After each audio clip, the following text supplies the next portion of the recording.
Hey guys, because the MacBook Pro Retina 13-inch is probably going to come out in a few months, the second version at least, I decided to make a review about things that will stick around, like screen and speakers and how silent the fan is. So, without further ado, let's get it started. Let's talk about the fan, because it's extremely silent. I do a lot of video editing and a lot of processing on my laptop, and I have not once heard that fan turn on. I used to own the 15-inch MacBook Pro, just the regular MacBook Pro, and I do hear that fan just click and turn on, and of course, yes, you hear the fan running. Also, the normal 15-inch MacBook Pro bugged me because I can hear the hard drive spin. It's this super high-pitched noise that I can hear. I don't know if you guys can hear it, but it really bugged me. And all those tiny noises are gone from the Retina 13. Next up is the small footprint. So, why get the Retina 13 versus the MacBook Air, for example? Well, the footprint really mattered to me because I take this thing everywhere. I go on the bus and I type on it, and so a smaller footprint really does matter. Now, how much smaller is it? Well, it's not really that much smaller, but it is smaller than the MacBook Air 13. That's something to think about if you got small lap space like on the bus. It's also very light. I'm pretty sure it's heavier than the MacBook Air 13, but the weight difference is so little. It really is. Think of it this way. If you really cared about that weight difference, look into your backpack or your satchel or whatever you use to carry your MacBook and think of something that you can get rid of to kind of even out the weight. For example, stop carrying that extra extension cord for your charger. Yeah, that's, if you want to save space, get rid of that. Third thing we're going to talk about is space. 256 gigabytes versus 128. I had this 13-inch Pro at 128 because I thought I could probably get away with it. Because I do a lot of transferring from my laptop to my external hard drives that I've reviewed before. But 256 is so much better. There's just something about that 128 that's just a little bit too small for me. There's not enough breathing room, especially when you're doing video editing and you have to transcode all the media that you have, and doing that really takes up a lot of space. So you really want 256. I would suggest that you get 256 if you have a lot of media and you do a lot of processing, editing, things like that on your MacBook Pro. Fourth thing is screen lag. I looked at reviews before I bought this MacBook Pro and I was worried about screen lag. What I'm talking about is when you're on a site like The Verge, for example, and you scroll up and down, a lot of people notice this lag, and there's videos out there about the screen lag. And I read a review, I think it was a non-text review, and he talked about the screen lag, and yes, it is very noticeable on his end. And he says that greater CPU power will really improve this lag.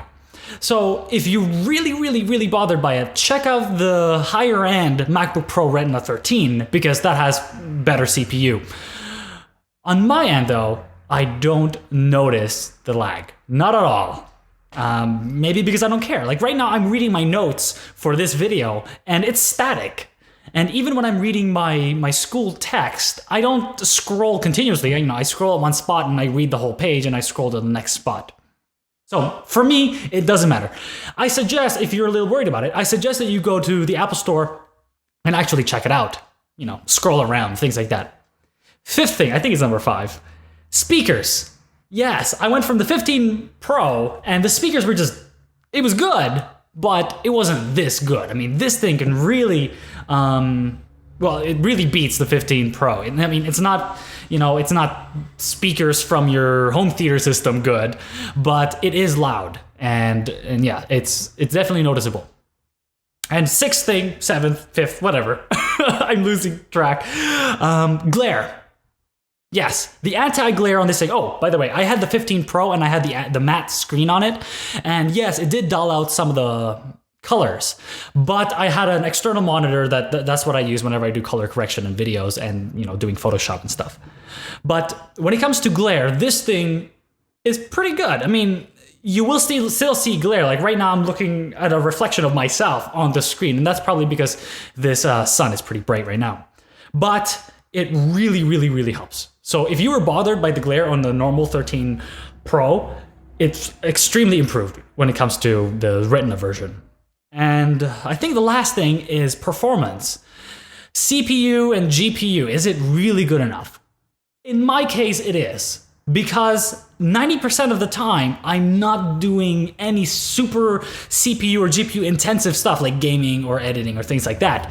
Most of the time, I'm reading for my classes and I'm surfing the web and just watching YouTube. And if you're just doing that, you really don't need all that extra punch, all that horsepower behind your computer.